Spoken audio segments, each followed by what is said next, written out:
भक्ति का अर्थ क्या है?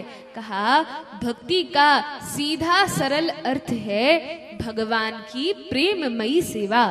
क्या अर्थ है भक्ति का? भगवान की भक्ति का क्या अर्थ है?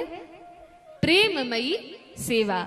तो प्रेम से जब हम भगवान की कोई सेवा करते हैं तो वह भक्ति कहलाती है। बस इतना ही अर्थ है भक्ति का।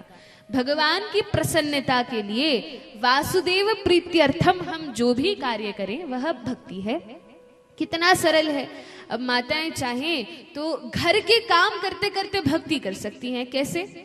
यदि हम घर में सुबह सुबह उठ के झाड़ू लगा रहे हैं तो हम ये विचार कर लें, अरे ये घर तो हमारा नहीं है, और घर में क्या करें? घर में ठाकुर जी को विराजमान करें, भगवान को विराजमान करें, गुरुदेव को विराजमान करें, सुंदर मंदिर बनाएं और फिर ये विचार करें कि ये घर तो भगवान का है।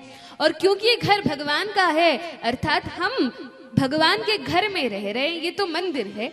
और फिर जब हम झाड़ू लगाएंगे तो यही भाव आएगा कि मैं भगवान के मंदिर की सफाई कर रही हूँ। और वो सफाई करते करते, झाड़ू लगाते लगाते हम क्या कर सकते हैं?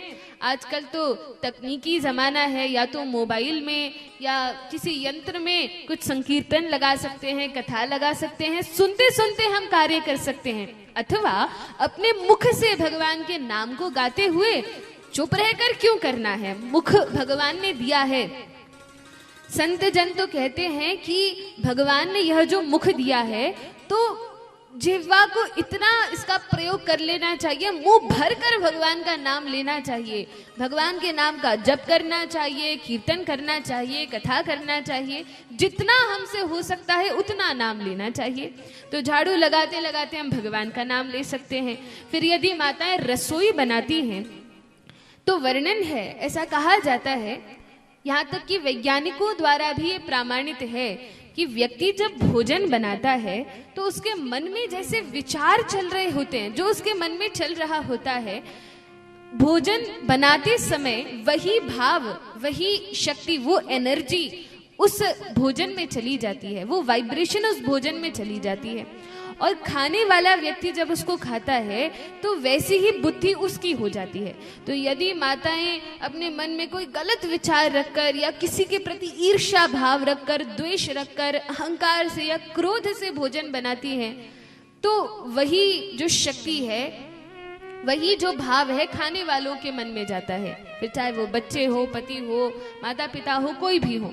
और यदि माताएं भगवान के नाम का जप करके, स्मरण करके, कीर्तन करके, लीलाओं को सुनकर अथवा स्मरण करके भोजन बनाती हैं तो खाने वाले के चित्त में भी बड़ा आनंद होता है और उसके हृदय में भगवान की भक्ति स्वतः प्रकट हो जाती है, अलग से कोई प्रयास नहीं करना पड़ता। कितनी सरल है भगवान की भक्ति करना। बोलिए भक्तवत्सल भगवान की जय, वृंदावन बिहारी लाल की जय। तो इस प्रकार से भगवान की भक्ति करना बड़ा सरल है। जो भी कार्य हम करते हैं उसमें भगवान की भक्ति की जा सकती है। कुछ नहीं करना, केवल भगवान का स्मरण मात्र करना है।